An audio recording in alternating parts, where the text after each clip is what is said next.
Huge win for Sheffield United at the Stadium of Light, winning by 2-1 at Sunderland, a victory that puts them 6 points clear of third place Middlesbrough. Boy, did they need that. Ellie Wilson and Mark Duffy have watched it with me tonight. First of all, Mark, let's get your thoughts on what you've seen tonight.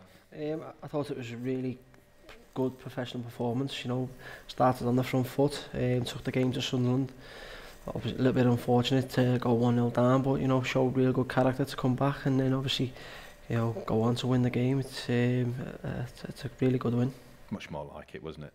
Yeah, definitely. I think the performance as a whole was much more like the Sheffield United that we've seen for the large part of this season, and it's good to see them back playing a lot more confidently, a lot more, you know, with more freedom, more attacking, aggressive. It was a very aggressive game, very physical, I think, from both sides. But important thing is they matched that and they translated that into, you know, the actual football side of it as well. And I think on the whole, it was a deserved win.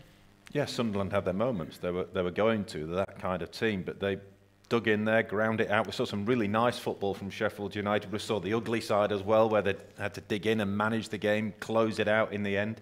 Yeah. Manager will be delighted, and he was, wasn't he? You could see with the celebrations at the end there. Yeah, that's it. I'm sure the players will be buzzing with that. The manager certainly was. And those sort of games when you're holding on to like a 1-goal lead and you've got 7 minutes added on, anything can happen. You know, like you've got a professional role, job to play where you just see the game out, see like time wasting in the corner, the bits of football that, you know, it's not the nice side of football, but it's professional, and they had to do that to get the job done, and they did. Yeah, I mean, the goal came against the run of play, didn't it? Because for the first half an hour, Sheffield United had set the tone, and then it was a poor goal, really, to concede, wasn't it? Yeah, definitely, and obviously, look, it happens sometimes, but I think it was just a mix-up of communication, but it was a poor goal to give away. But again, you know, on the positive, we showed real good character, desire, energy to come back, and it shows that really all those players are up for the fight, and they want it as much as anybody. He made 4 changes tonight. I mean, justified, including Doyle and McAtee, who both got on the score sheet. I thought the McAtee goal was brilliant. The way it was taken, the way it was started, created, and the way that he finished it. Yeah, it was such composure. It was such a composed finish, and you know, it's the quality that we know he has. But to actually finish it as calmly as he did, you know, that's credit to him. And it was a great goal, a good timing to obviously get them back in, you know, before half time. And I just thought he had a really good game in general. Doyle as well. The changes, you know, we didn't have a good performance the other day, and that's no secret. And maybe it's just sort of give things a little bit of a refresh, and it certainly did that. And then you see the likes of Ollie Norwood and Billy Sharp coming on towards the end, experienced heads to help try and see the job out and give players a little bit of a breather that have, you know, been running around for 90 minutes. Bit of fortune on the goal that turned out to be the winner. Yeah, obviously if we conceded that goal, we'd all probably be disappointed because, you know, obviously there is 2 players in an offside position, and we'd all be saying, you know, obviously he's interfered with play, but look, you know, sometimes that happens and you get that little bit of luck that you deserve, and you know, we'll take that all day long.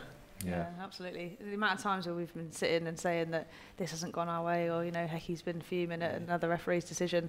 That's just part and parcel of football, and it goes your way some days and other days it doesn't, and thankfully it's gone in Sheffield United's favour tonight. There'll be a lot of relief in that dressing room, won't there? Happiness, yes, but relief also, given where they were a few days ago after the Luton game. A lot of doom and gloom, not from inside the camp, but certainly outside the camp. Suddenly, the gap is 6 points again, which feels better, obviously, doesn't it? Yeah, of course. You know, obviously, look, you know, when you don't perform well, people will have their opinions on you as an individual and collectively as a group, and they're all entitled to their opinions. But, you know, going from that game, they'll absolutely be over the moon, you know, with the performance, 1, 2, to come back from being a goal down, the togetherness that they showed, you know, it holds them in good stead going forward for the remainder of the season.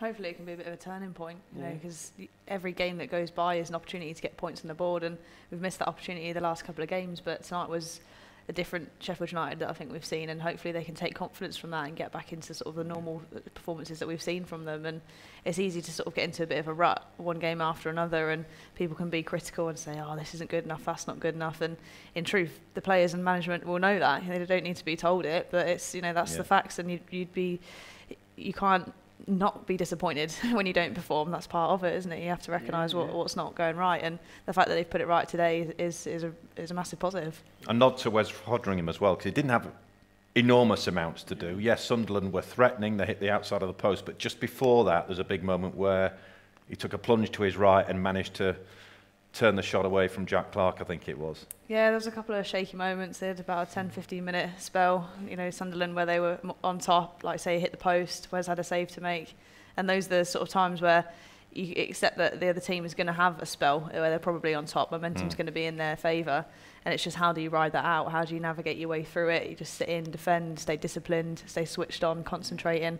And that's, the not so nice side of the game, but it has to be done to do a professional job. And that's what you ask of big players.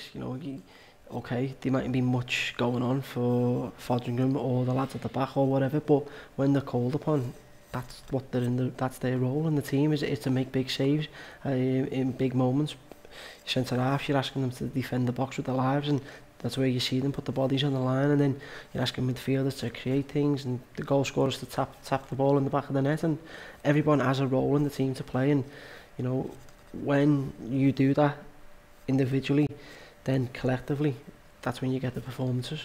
Depending what Middlesbrough do on Saturday, the gap could be 3 points, it could be 6 points still. Middlesbrough might draw, but whatever happens, Sheffield United go into the Blackburn Cup tie knowing that they will still be second, come what may. How does that affect the manager's approach, or does it affect his approach going into that cup tie now? There's definitely positives of that performance to build on, and I think it's definitely within interest to maintain that and build upon that. In terms of team selection, I have no idea. Do you rotate players? Do you build on what you've done today? I don't really know how he'd approach that, but there's the comfort in knowing that we've done our job tonight, they've done their job tonight, and got 3 points that has secured them that position, regardless of what Middlesbrough do.